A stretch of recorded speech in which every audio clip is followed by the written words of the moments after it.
Hey everyone, this is Ultra Runner. Welcome back to the channel. Today I want to take a look at the new Missing Link Ultra Magnus. This is number 10, C-10 in the lineup. This is probably, I think for many of us, the reason we kind of are back into collecting. It's the idea of getting something that was, like for us who were up on G1, none of the toys were accurate to the cartoon. So Ultra Magnus didn't look like this in the movie, didn't look like this in, the actual day-to-day cartoon we watch, and so for us, jumping into studio series like this here, or for Cybertron, all those guys really started bringing that, show realism to collecting. Now, I can tell you when they first came up with the Missing Link, or started talking about the Missing Link, to me the idea of getting an actual toy, like when I was a kid, that has modern day or a take on modern day articulation, because it's not the same. Let's just be real. This Ultra Magnus and this Ultra Magnus are definitely built differently. But to get something like this that's new, not a reissue, not a re-release, and that's basically with some innovation, is actually pretty cool. And I can tell you, this is probably one of the first things I've opened up in a long time, other than probably this Ultra Magnus here, this Masterpiece. And that is the Takara official release.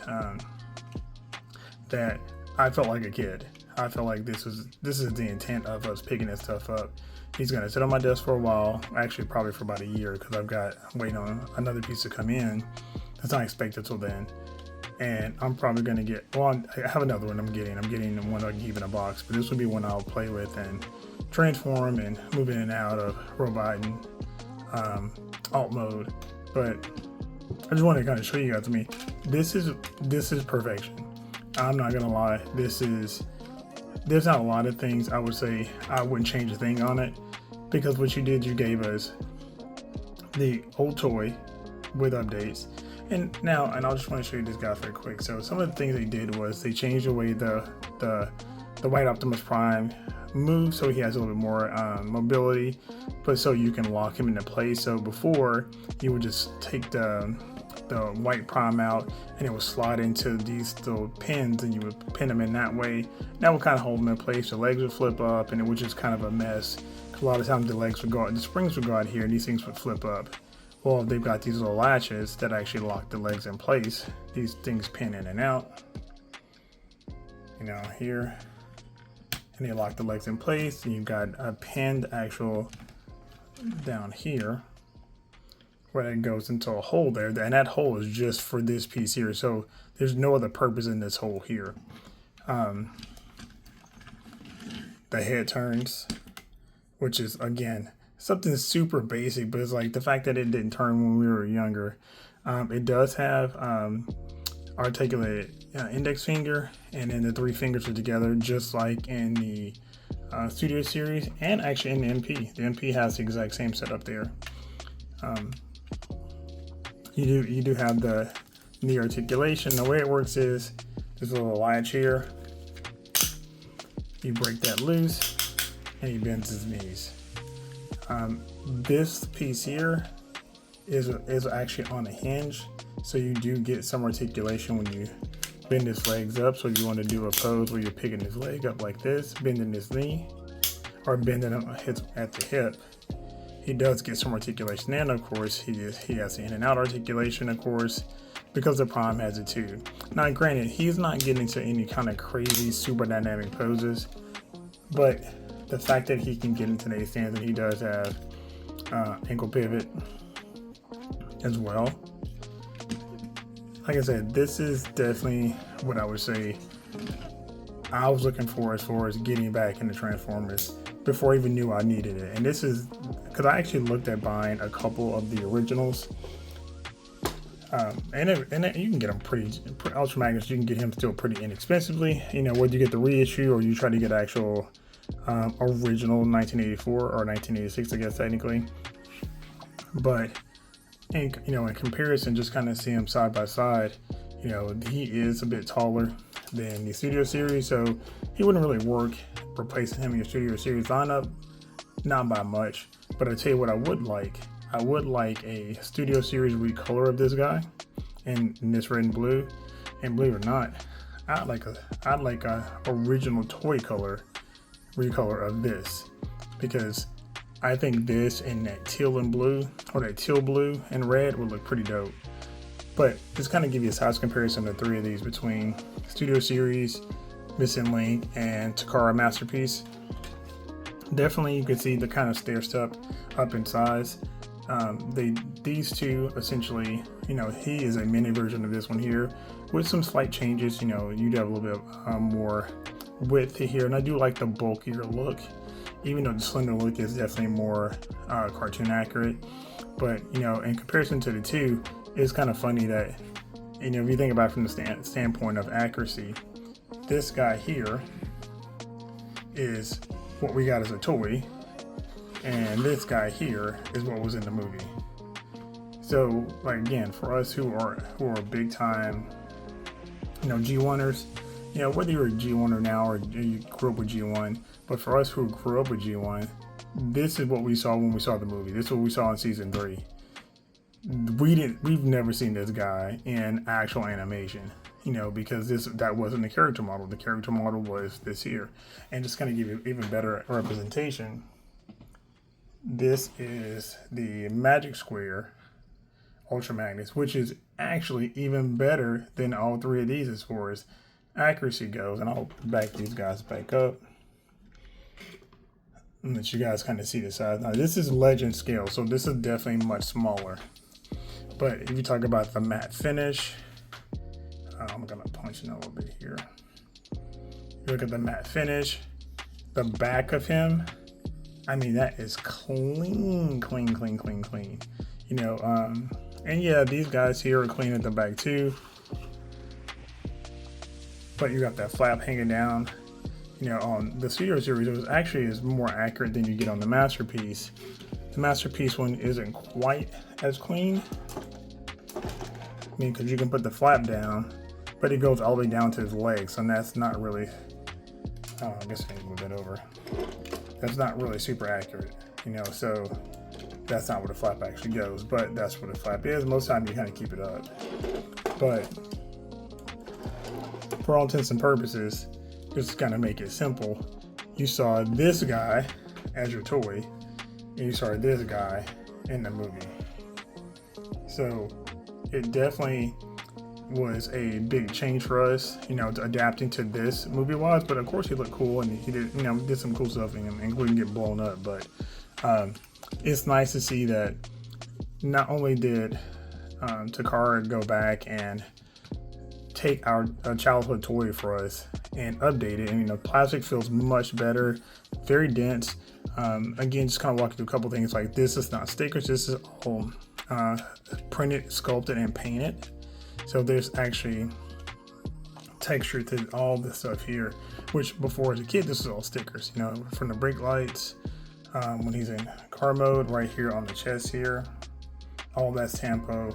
And yes, he does have the option to get to the matrix, so you fold this down here, and then his chest folds down here, and the matrix is right there and just pops right out. Now he can't hold it. I mean, I guess technically he can, but I mean, it's kind of scrawny. But at least they actually gave us one. You know, the original Ultra Magnus didn't come with a matrix, obviously. You know, that would have been too much of a spoiler, I guess, for the toy. I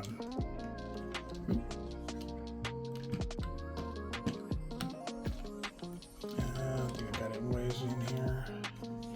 That is the one thing I noticed when I pull this thing down. It does like to get stuck. Okay, let me try to fix this right quick. Yeah, it did get kind of wedged in there, but it's all good. And this is actually die cast, by the way. So it's not plastic like these two are. It is die cast. So I'd say just a great touch just across the board of taking something very familiar with, because they could have cheapened out. They could have made this plastic instead of making the cab die cast, but they didn't. Even I think the feedback here are metal as well. Maybe that's plastic. I think it's just a cab. But I mean, the fit finish of this is pretty stellar. Now, for anybody who's looking to pick up the Missing Link series, I would definitely say, to me personally, and this is my own take on the fact that I've only picked up really one, and I guess technically two if you want to count Delta Magnus, who's coming in from Show Z whenever that's ready to ship. But I would say if you're looking for like the ultimate in nostalgia, this is it. You get this from watching the shows and things like that, but even like this guy here. But for us who grew up with this was the first commander I had. I didn't have Optimus Prime.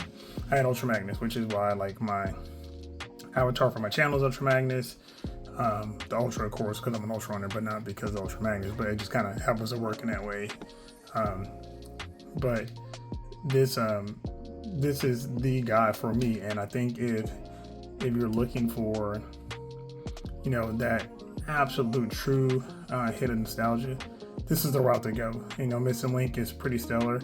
I think the fit and finish is good. I think they really hit a home run on taking an old look and updating it, but still keeping it familiar, because I wouldn't want this to look like this guy here for this Missing Link line. I know there's been some controversy around Ironhide and Ratchet, how they're super modernized, but I think part of the thing is you kind of have to do some of that for some of those weird ones, because Ironhide and Ratchet were never designed to be robots. They were designed to be piloted vehicles. So even when we got the cartoon, again, a perfect example, the cartoon looked nothing like the actual toy we got. So it's great to see them modernize these guys and still keep them, still keep that original feel for them. And like I say, if you didn't know any better, you put those legs together and snap them together, this would look, for the most part, all intents and purposes, just like the original. So I'm super stoked with this. I still may pick up an original 86, Ultra Magnus at some point, but I'm not really that concerned with it. I'm gonna put it on. I'm gonna get another one, take it out of the black shell box, and probably put it on display. Him and Delta Magnus underneath my masterpiece versions, and rock with those for a bit. But yeah, just for you guys who are looking to get this, I mean, it's $200. I got this one from Big Bad Toy Store. That's $194, so that's pretty steep. I mean, that's two of these. I mean, quite literally, because this thing was $90, I think, when I got it. Was it $90? Yeah, I think when I got it when it first came out, pre-order, so it was $90. So this is two of these for the price of this one guy here. And honestly, that's how much I paid for. I paid less than that for my masterpiece. I think the Takara, I got this for $150 or $170. So I mean, you're looking at a pretty expensive route to go in this Missing Link line. And I know that's been the big complaint, is you're taking old molds, because some of those molds are not available anymore, just with all the different things that happen over time. And so you're getting something that is either a new mold construction, and then they're kind of building it from the ground up. And there's a lot of engineering that's gone on this, because this thing was a brick, as a toy. All you got was arm movement, and that's it. These legs did not move at all. It was literally a brick. The head didn't even turn. What you get this now, with the Optimus Prime head. And this, as a kid, and you guys know, this ain't a move either. So it is a pretty big upgrade. But I would definitely say is this worth it? It's really going to be based on you. To me personally, for Ultra Magnus, it's worth it. For the Dinobots, it's worth it. For Sunstreaker and all those guys, Optimus Prime that I have no ties to, there's no way I picked those up. They're cool and all, but I sold all my G1 stuff years ago, like my original generation toys that I grew up with, maybe like 8 or 9 years ago, to start buying this newer looking stuff. And I want the cartoon accurate, I want the modern day articulation. So, but to go back and have them do that to old pieces, I think this is the ticket. So they drop a Jazz, I'll definitely get Jazz will for Transformer I've owned. If they do a lot of the 86 stuff, like 86 stuff, like I say, I was introduced to Transformers at 12, not, in 84, like when I was 10. So my first exposure to Transformers was the movie, and then after that, I became a Transformers fan. So big fan of all the 86 stuff, and then, I retroactively started watching the shows, because of course it came in reruns for us. But yeah, this is definitely a big nostalgia. Like I say, this is how you do nostalgia. If you really want somebody to spend some money on something they grew up with, this is how you execute it, whether it's G.I. Joe, with the classifieds. Classifieds are what it is, but, a retro look, it's definitely the way to go. And they're tugging on nostalgia that way. Star Wars, the Black Series, with the vintage series, in the vintage, packaging with the Kenner logos, that hits for us, who kids from the, born in the 70s and, early 80s. But I would definitely say for Transformers, I'm super impressed with this. I think they definitely scored a home run. And is it expensive? Yes. I'm never going to stop saying that. This is kind of crazy how expensive this is. But for me, I couldn't live without it. And, now that it's out and it's available, I don't mind sacrificing to get this one. Like saying, I've got one more of these because I wanted to have one open. The Delta Magnus I'm not going to have open because I don't really have any really ties to it. I just like the Ultra Magnus mold, and so I will have another one of those, but I'm only going to have one Delta, and I'll have two Ultra Magnus. So one is open, and those two in the box. And just looking forward to really spending some time with this. Like I say, I've transformed the scene multiple times already today. And I literally talk about like being a kid again. This was 1986 all over again for me. And that kind of nostalgia hit is really what we're looking for in this collecting community, I think, for the most part. It's one thing to see it on the shelf and have reminiscent memories about all these cool things that we had as a kid, or what we saw as a kid on the screen and in a big screen and a little screen at home. But it's a different thing to go, hey, I played with this toy almost just like this as a kid. And this is, like I say, it's a different type of feel. So, let me know what you guys think in the comments below if you're going to be picking up any of these missing link figures. Again, like I said, they are, I would definitely never recommend anybody to pick these up. They are costly, and there's probably almost no chance of these things going on sale because they are Takara. But if, you have a passion for a certain figure or figure or two, or for some people, this may be your masterpiece replacement. Instead of doing a masterpiece, maybe you'll end up going back and just doing all Takara, because I can definitely see that as the case, because this is around the same price point as masterpiece. So you could just go extremely G1 and have a great G1 collection with some modern day articulation and updates. But if not, you grab your one or two here and really just gonna geek out on the fact that you're a kid again playing with your very first Transformers back in the 80s. So let me know what you guys think in the comments below. Thanks for hanging out with me. Y'all have a good one. Later.